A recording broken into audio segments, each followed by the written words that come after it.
Kali ini saya membahas tentang budidaya rumput laut dan budidaya tanaman porang. Karena kedua tanaman ini adalah tanaman yang menghasilkan hasil-hasil ekspor. Kita tahu bahwa di saat pandemi ini bertani yang dikonsumsi lokal rentan juga harganya fluktuatif karena daya beli lemah.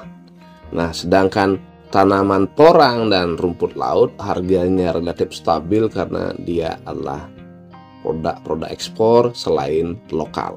Persamaan budidaya tanaman porang dan rumput laut sama-sama ekspor dan dia sama-sama mengandung glukomanan. Glukomanan adalah zat yang terdapat dalam rumput laut, zat yang terdapat dalam porang yang berguna untuk sebagai makanan superfood, dan dia juga dipakai sebagai kosmetik dan obat-obatan. Selain itu, dia adalah lem ramah lingkungan yang dipakai untuk mengikat karbon, mengikat serat, dan mengikat zat-zat lain karena dia mampu mengikat 100 kali dari beratnya untuk menjadi sebuah bahan baru.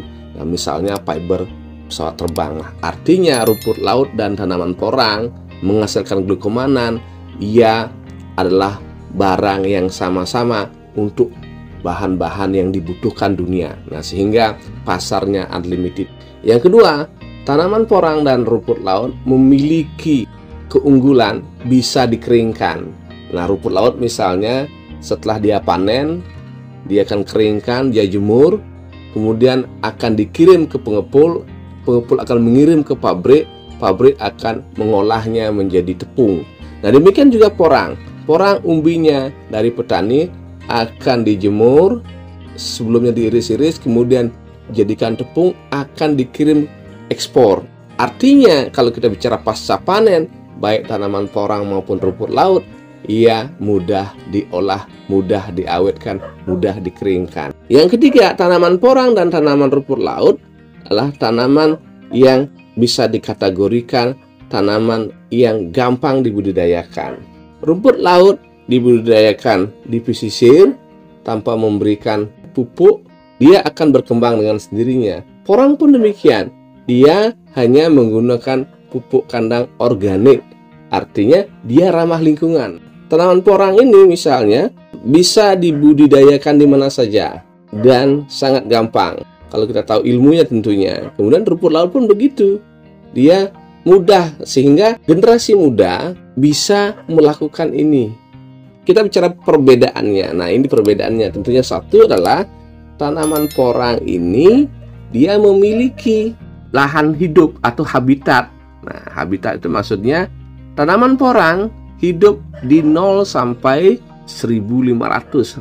Secara teori memang dikatakan tanaman porang bisa hidup di 0 sampai 700 dpl di atas permukaan laut.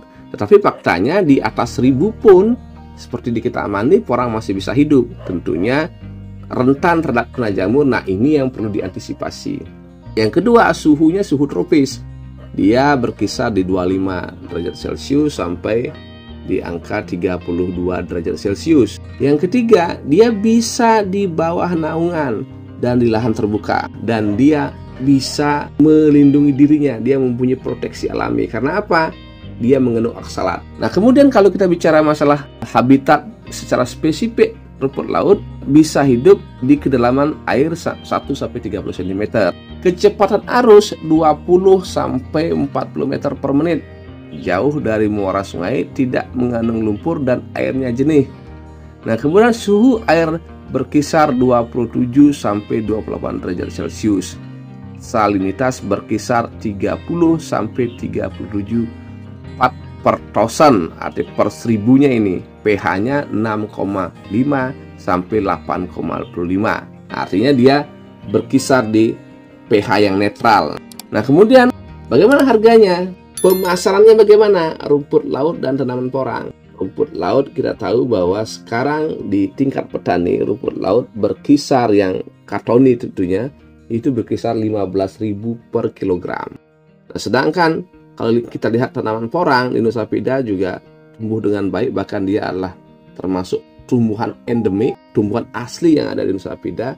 Ia bisa tumbuh dengan baik. Tentunya juga ada catatannya bahwa tanaman porang di Nusa Penida harus dipupuk dengan baik, dirawat dengan baik, dan tahu caranya sehingga menghindarkan petani dari kerugian. Nah, artinya kedua tanaman porang dan rumput laut ini menjadi kunci pertanian di Nusa Penida. Karena apa? Di Nusa Penida rumput laut itu masalah besarnya adalah ice.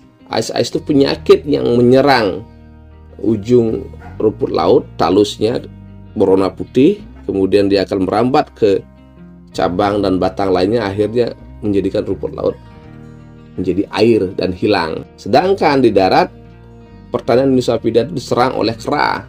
Tanaman porang tidak dimakan kera. Ini menjadi keuntungan. Nusa Penida Farm mendorong adanya inovasi sistem jaring kotak apung yang sedang dilakukan, dan hasilnya per 12 hari sekarang itu signifikan sekali dampaknya ketimbang dengan cara konvensional patok dasar lepas itu.